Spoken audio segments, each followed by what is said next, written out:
এই যে হাই বন্ধুরা, কেমন আছো? দেখো এগুলো হাতে করে কেটেছে এই ধানগুলো। আমি আমার মেয়ে মারা গিয়েছেন, কবরস্থান গিয়েছিলাম, কবরস্থানে গিয়ে দোয়া করলাম। তোমরা অনেক দোয়া করবে আমার মেয়ের জন্য। এসে যে মাঠে মাঠে আমি বাড়ি যাচ্ছি, মাঠে মাঠে। এই যে বন্ধুরা দেখো, ঝড় হয়েছে প্রচুর, আমাদের দিকে ঝড় বৃষ্টি হয়েছে, ধানগুলো সব শুয়ে দিয়েছে, একদম অনেক ক্ষতি হয়ে গেছে ধানের। এটা এটা আমাদের মাঠবোর্ডে দেখো কতটা কীরকম অবস্থা করে দিয়েছে ঝড়ে, ধানগুলো সব শুয়ে দিয়েছে, ধানগুলো সব। দেখো বন্ধুরা, প্রত্যেকটা এখানে আমাদের মানে নয়, প্রত্যেকটা মানুষেরই মাঠে ধানগুলো শুয়ে দিয়েছে। তো ঠিক আছে বন্ধুরা,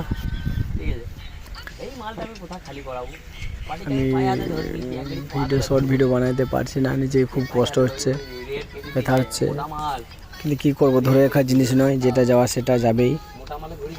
ওপরবেলাকে তাকে পছন্দ হয়েছে, আমার মেয়েকে তাকে নিয়ে চলে গিয়েছে, সেটা ধরে রাখার জিনিস নয়।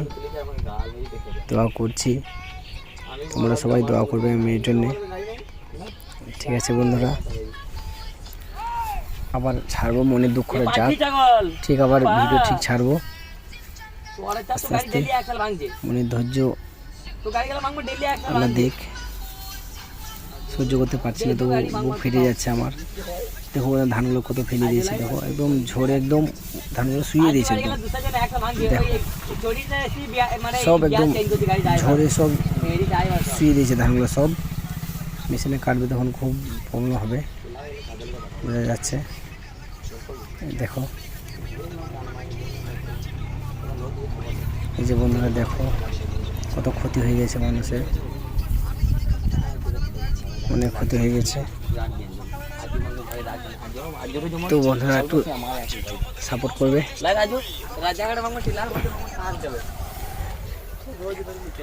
লাইক করবে, সাপোর্ট করবে।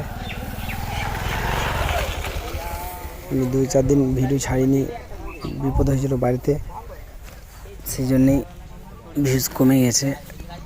ভিউটা যেন আবার বেড়ে যায়, কম করে 10,000 ভিউজ কমে গেছে আমার। সেই জন্য বন্ধুরা, থাকতে না পেরে মনে দুঃখ কষ্ট নিয়েও আমি ভিডিও ছাড়ছি, যেন সফল হতে পারি বলে। আমি যেন সফল হতে পারি সেই ভেবে আমি আবার ভিডিও ছাড়তে শুরু করেছি। বন্ধুরা আমাকে সাপোর্ট করবে। দেখো বন্ধুরা, ধানগুলো কত ক্ষতি হয়েছে দেখো। আর এইগুলো মেশিনে কেটেছে ধানগুলো, দেখে নাও, সব মেশিনে কেটেছে। আর এগুলো হাতে কেটেছে, এই যে হাতে করে কেটে বেঁধে জোর করে রেখেছে এগুলো।